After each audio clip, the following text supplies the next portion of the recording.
Hello everyone.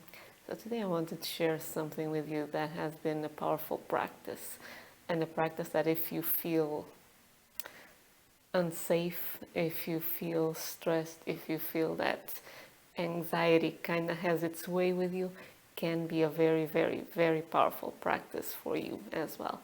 And this is one of the practices that I myself used and keep using in order to get my nervous system to feel safe. And it is the practice of ease. And what I mean by practice of ease is on the same lines of how we have shared before about practicing appreciation, practicing the cues, the embodiment cues of satisfaction. It's the embodiment of ease, and how we can actually map how we do the feeling state, the physiological state of ease in our bodies. We can map it, and then we can walk ourselves into that state of ease whenever we choose. And coming from OCD, myself, so obsessive compulsive disorder, I know how the mind can just run away with us and just leave us exhausted, leave us feeling completely uprooted, so like there's no ground, completely lost in space and time, not present, not able to enjoy life, not able to have clarity to do what we want to do.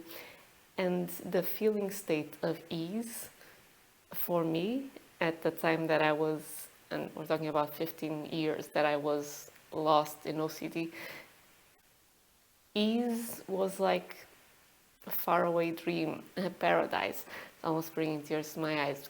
I remember how much I craved that feeling of ease, of presence, of just being.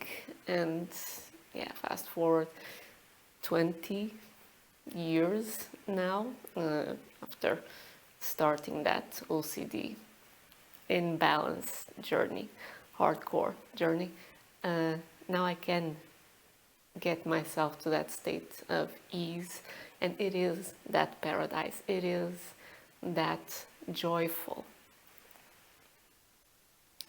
it's not even joy, it's a peaceful, relaxed, nourishing paradise state for me. So if ease is a state that calls to you as well, I will be sharing today the embodiment cues that I have mapped for myself, that I noticed that are present in my own physiology when I am feeling that state of ease. And I have walked my map many times to test, okay, let me see if I can, when I'm not in a neutral state, when I'm more, I'm running an emotion or I'm feeling more anxiety, I have walked my map and have gotten myself to a state of ease. So this is one of the applications. I want to share more because I have used the states of ease for more than just soothing anxiety, because it is a state of openness, of relaxation, of presence, of flow in the sense of allowing things to flow through us, allowing inspiration, allowing life to happen, so not pushing against things, not grasping, holding on to things. It's a state that it's a really good conducting state to presence, to beingness, to inspiration, to learning even. So I have a few things that I've used ease for that might perhaps not be the first thing that comes to your mind, but they are my very favorite actually. So of course there's ease, the practice of ease to help our nervous system feel safe. If you have high anxiety, if you've had trauma in your life, our nervous system starts becoming more and more contracted. It starts to have tension built into lots of parts of our body, and we don't have the same resilience to take in external stimuli. So if anything comes from the outside that is not what we're expecting, our usual status quo, instead of our system rolling with it like a boat might navigate the waves in the ocean. No, it's like it's hit by a rock and it just rattles, might shatter. So we have a breakdown. It leads to adrenal fatigue because we're in this state all the time of tension, of rigidity. So to help our nervous system start to release that previous inbuilt tension, tension in the body is tension in the mind and tension in the emotions. So when we help the nervous system release that tension, release tension in the body, it helps release tension and rigidity from our thinking as well. And we start feeling more emotionally free, more flexible, more pliable, that we're able to sway with things and take them in stride as they come and navigate things to a port that is actually satisfying for us. So that is one of the uses of a practice that helps our nervous system feel safe, and practice of ease is one such practice. Another thing that we can use ease for is as a primer. As a primer for learning, as a primer for creative works, for problem solving, for interactions even with people. Any of these benefit from us being in a relaxed and open state. So if we are tense, contracted, scared perhaps even of something, our nervous system narrows because we go into that fight or flight response, and our focus, instead of being wide and flowing with the inputs that we receive from the environment, from the person that we're interacting with, from our own inspiration, no, we lock, we're contracted, we're narrow focused. And really, it's not a state that's conducive to learning. It's not a state that's conducive to creative solutions, to creative work, to creative interactions, to nourishing interactions. So ease can be an amazing primer for all of those activities as well. And I'm sure you can think of many more. And another thing that I really enjoy using ease for is actually, let's call it for ease of classification, for manifestation purposes. And it's not direct in terms of manifestation work, it's more of an association. So if there's any area in your life that you would love to feel more ease about, you can practice the state of ease, bring it up in your physiology, in your body, in your nervous system, and then bring that area of your life or situation or relationship to your mind and hold both states in your awareness. So you're holding the physiological state of ease and noticing how it feels and feeling its emotional state, and you are holding as well that area of your life in your mind. And as you hold both in your awareness, you're creating a bridge. So you are, in effect, actually strengthening connection in your nervous system, and therefore in your energy, and therefore in your outer reflections, in between the states of ease and that thing that you brought to your mind. This is something that I started doing, let's say probably 2-3 years ago, regarding money. Because again, coming from a strong background of fear, of safety, of needing safety, needing security, OCD right there, needing control. There are two main areas that always triggered the fear for my own safety. One was the most direct of them all, health related. The other was directly and indirectly related, and that was money. So fears that I had in my own system would find their placeholders in health and in money. So I started actually asking myself, what do I want to feel regarding money?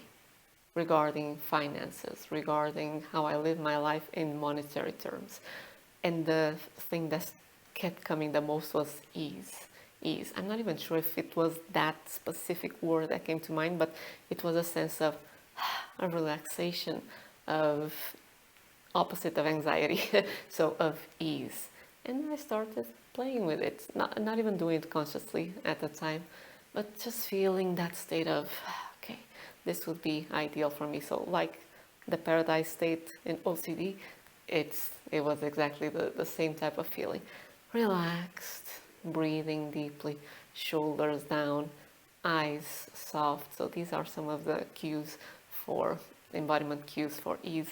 That was what I identified. I want to feel this way when we're talking about money, when I'm handling money in my life.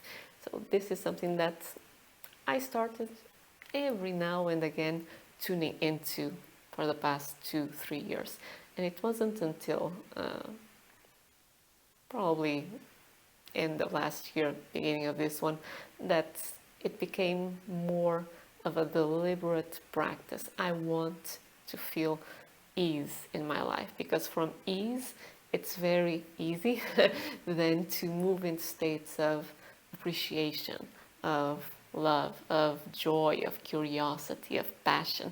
So for me, and might be for you as well, I need to get out of the anxiety state. Anxiety is a pulling up of our energy. We're actually uprooting ourselves energetically and physically. We're trying to pull our weight up and away from the ground, away from the body. So our energy comes up to the chest and contracts. This is an energetic pattern of anxiety.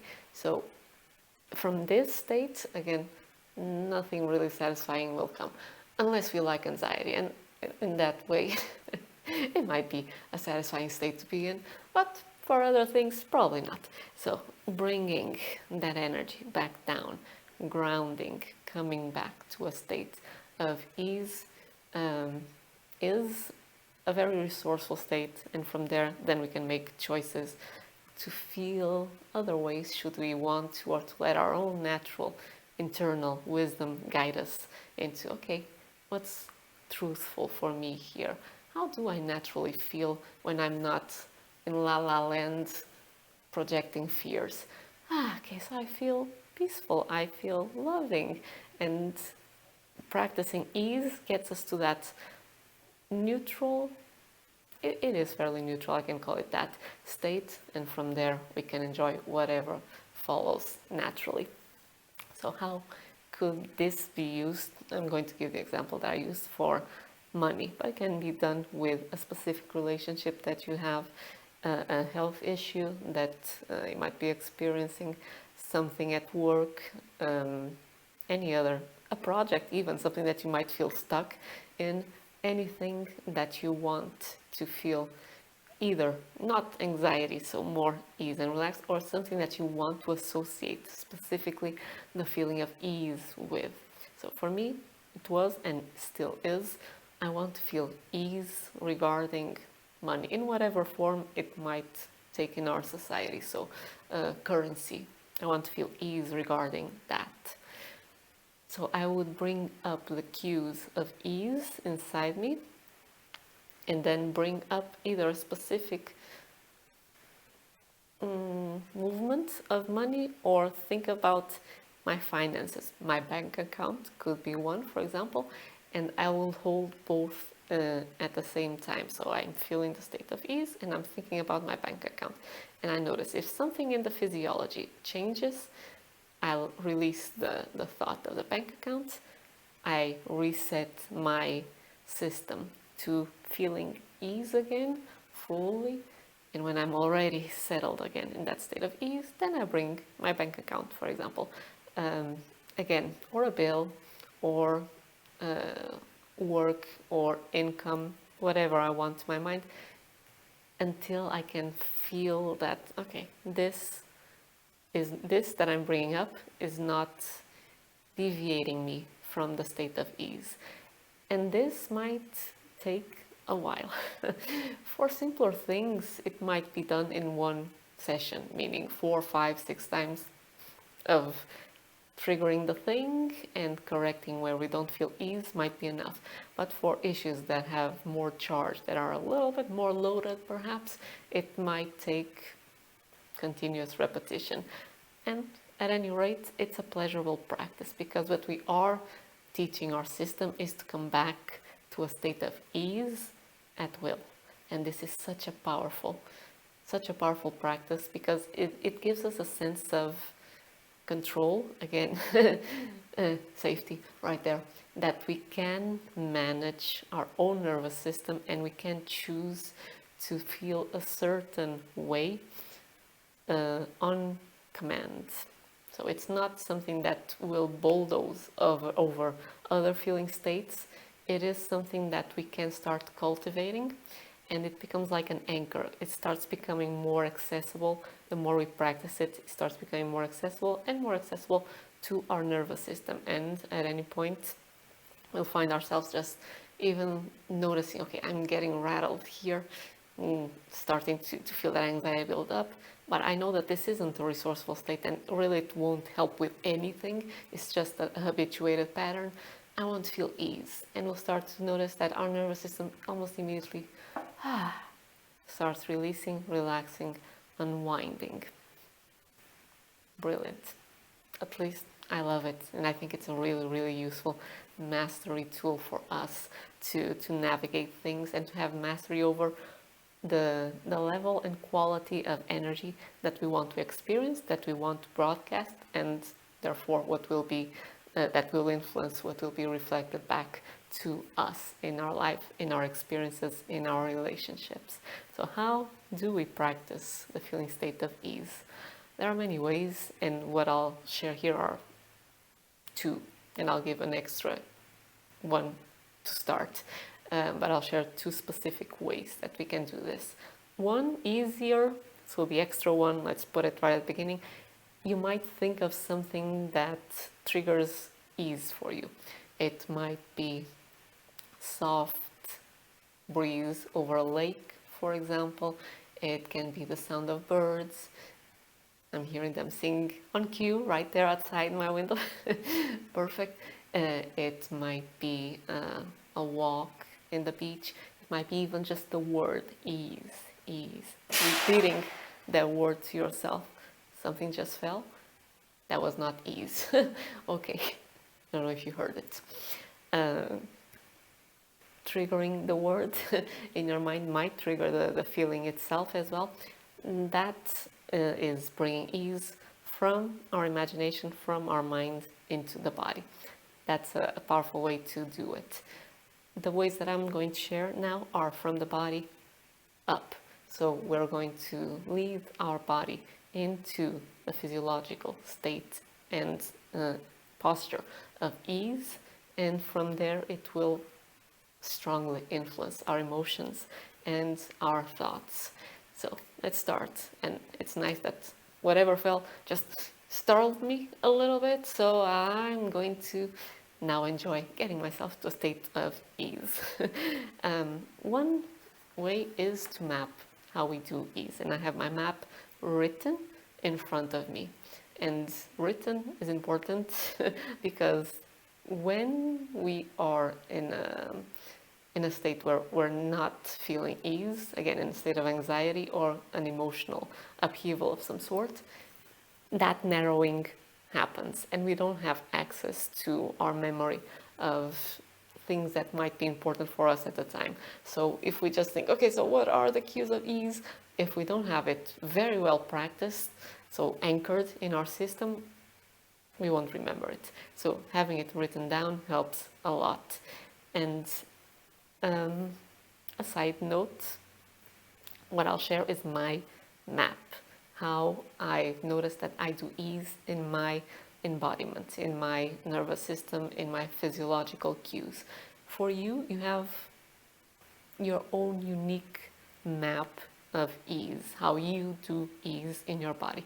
This, what I'll share, might have a lot of things in common for how you do ease yourself. But you might have other different little cues that might show up for you that I'm not sharing, and some of those that I'm sharing might not do anything for you.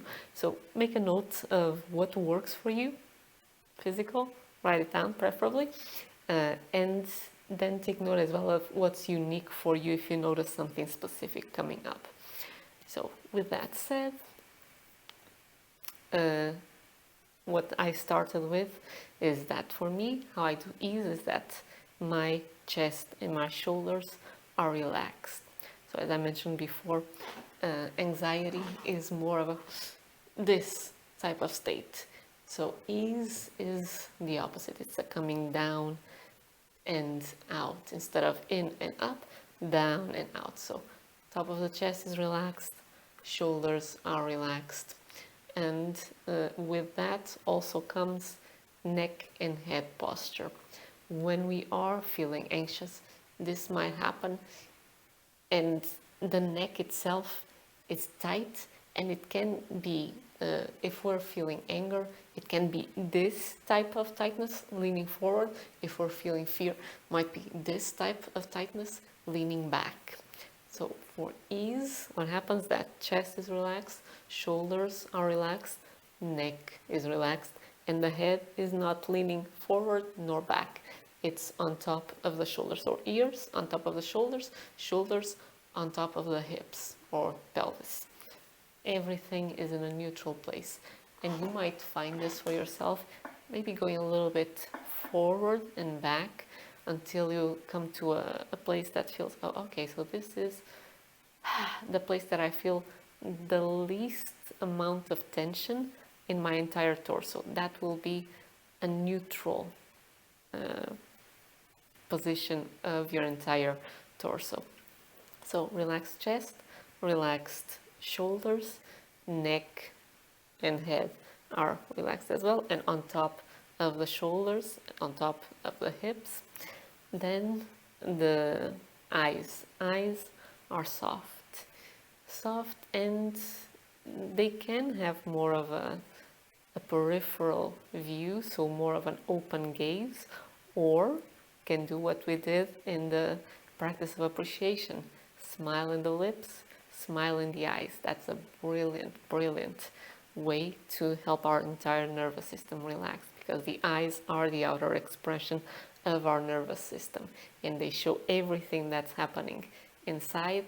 And when we can help our eyes have that feeling of relaxation and a smile, it immediately triggers that response all throughout our nervous system as well. So soft eyes or smiling eyes, soft lips or smiling lips as well. Breathing. Breathing is more full, deep, free and slow. And I wrote free here because sometimes I read or hear take deep, full breaths, and I start almost forcing and just create more tension in the process. No, that's not ease right there. It's a free breath, meaning it's a relaxed breath, but it's naturally deeper and fuller and slower. What else? Let me see. Center of gravity. Center of gravity, instead of being high up as was in anxiety, center of gravity drops down into the belly, into the lower belly, lower dantian, so behind the navel, or entire pelvic area. But center of gravity is further down in the body. This in itself helps us be grounded, centered, and in that state of being, of ease. Let me see, what else? I have here that I'm aware of what's happening internally and externally. That's more of a noticing of what happens when I'm in that state of ease. In terms of embodiment cues, there's a feeling, sensation. I'm not sure it's necessarily an embodiment cue, but it's a feeling of expansiveness. So this has an internal sense to it. So instead of feeling contracted, that everything is here, that almost my entire skin is tense, now there's a feeling of expansiveness, of relaxation, of ease, of flow, almost like my entire skin over my body. It's happy and relaxed. So these are embodiment cues of ease. So a recap, starting from the top. Down would be eyes, relaxed, soft, can have a smile in the eyes, smile in the lips, or soft lips and jaws. The neck and head are relaxed and in a centered position above the shoulders, shoulders above the hips, so we're not leaning forward nor back. We're in that neutral central position. Shoulders are relaxed and down, chest is relaxed and down. Center of gravity is low in the body, so in the belly, in the pelvis. Breathing is free, relaxed, slower, deeper, fuller.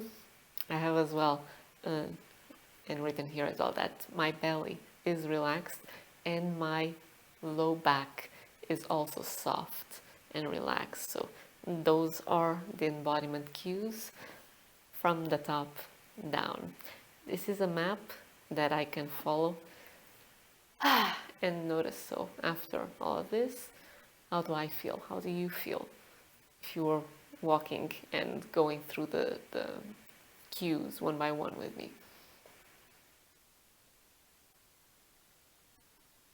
And there's that sense of presence. Neutrality. Neutrality is a lovely state.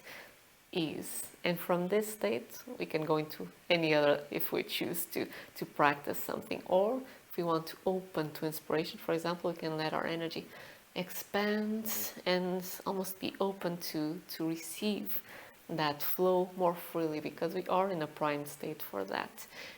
The second way that I wanted to share with you, that is a lovely practice of ease and can also help with this in terms of the priming ourselves for creative work, for creative ideas, for flow in whatever it is that we're doing. And I mean here flow again in terms of ease, flow with inspiration, and openness to the experience that we're having, is to physically create movements that are flowing in nature and that feel soft and easeful for you. So something like this reminds me of Tai Chi, actually. So moving softly, freely, without thinking, without a choreography. So I'm doing it like this, but for you it might be something completely different. Slow movements usually. Continuous movements. And doing this for a couple of minutes even, you'll start to notice that your nervous system starts to calm down. You might start feeling energy, because you are weaving energy with your hands. You're weaving your energy field as well. So double win right there. And it's also, I'm feeling my back start to tingle. So this is the energy weaving part. But it's also helping the nervous system get into that state of flow, of inspiration, because you're not following a script here. You're just noticing what comes to you. You're moving with your inspiration, with your creativity. And if there's an area of your life that you want to feel more creative, that you want to feel more spontaneous, that you're going more with the flow, this can be a lovely practice to do it, and do it as you are thinking as well of that area, or do it first, prime yourself, and then go to work on the project, or do both. Do this as you're thinking of the project or the area, and then go ahead and enjoy the action part. This, as well as the priming and getting ourselves into a an ease state with the embodied map, both can be used to create that association that I was talking about before, in between this feeling state of ease and flow in this case, and the area in your lives that we want to feel that way. And when we actually use this particular one, so because we are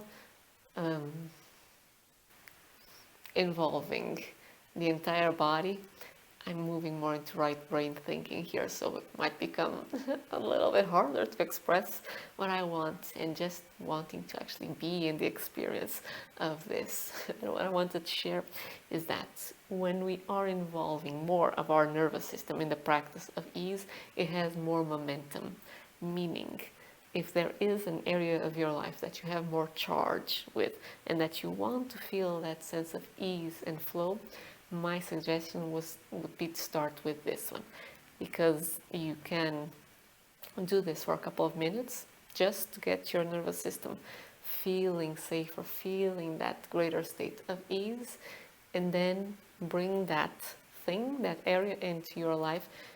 And because your entire system is already engaged in the motion and the feeling of ease, it will have more momentum that will help to override the habitual tendencies that you might have had practiced with that particular thing that you're bringing to your mind. So imagining that, if we're still talking about money, if thinking about finances brings a fear response in you, that fear response has probably been practiced unconsciously, but practiced for a while, so it might have a lot of momentum.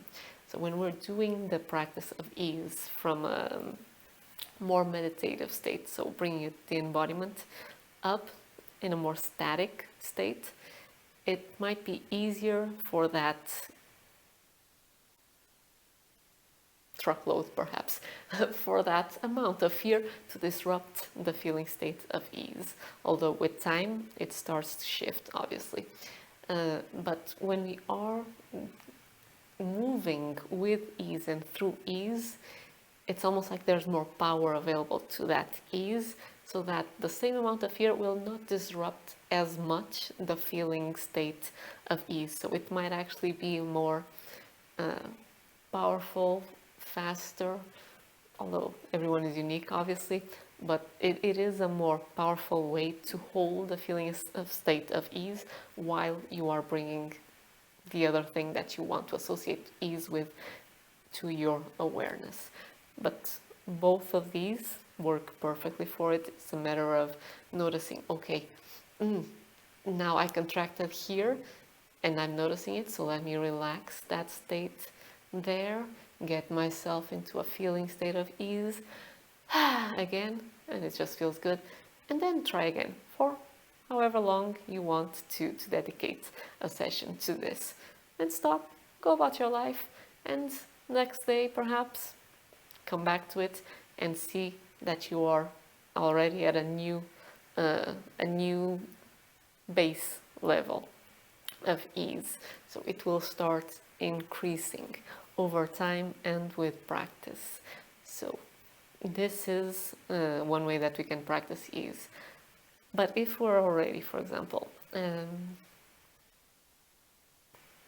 really stressed about something, really triggered about something, so our emotions are already running with us, I don't know how much this can be effective in terms of a first solution.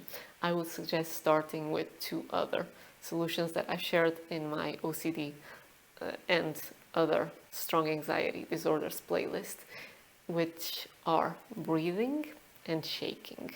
So for breathing, if you're already feeling completely out of your center, breathing to help you center, to help get you from a predominantly sympathetic state to a more balanced sympathetic parasympathetic state, is to make your exhales longer than your inhales. So when we're stressed and anxious, we tend to have longer inhales than exhales. That is one pattern of breath that we can use to rouse ourselves if we want. But when we're already stressed and in anxiety, that's not usually useful. So the opposite pattern is what helps us relax and unwind. So shorter in-breaths and longer exhales. And this might be hard. And one way that we can go around the inability, almost speaking from experience, of having longer exhales is to do what's called a straw breath. So instead of a natural, and trying to control the exhale through the nose and make it longer, we purse our lips and we imagine that we're blowing through a straw, and that will naturally lengthen our exhale. So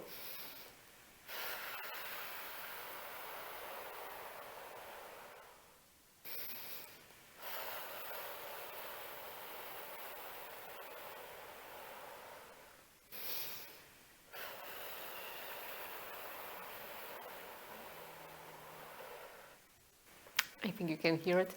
It makes it a lot easier for us to extend our exhales because we're constricting the outflow of air and it needs to go through our pursed lips as if it was going through a straw, and it helps greatly in having that parasympathetic supporting pattern of breathing with longer exhales than inhales.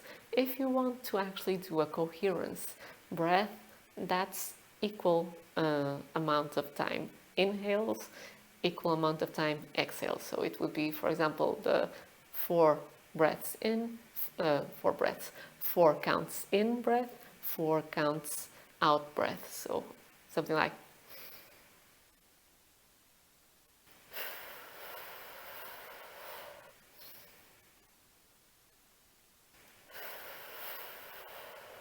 with no pauses in between.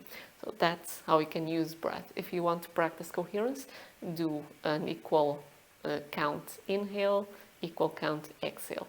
If you want to rouse yourself, pump yourself up, longer inhales than exhales. If you want to wind yourself down and relax, longer exhales than inhales.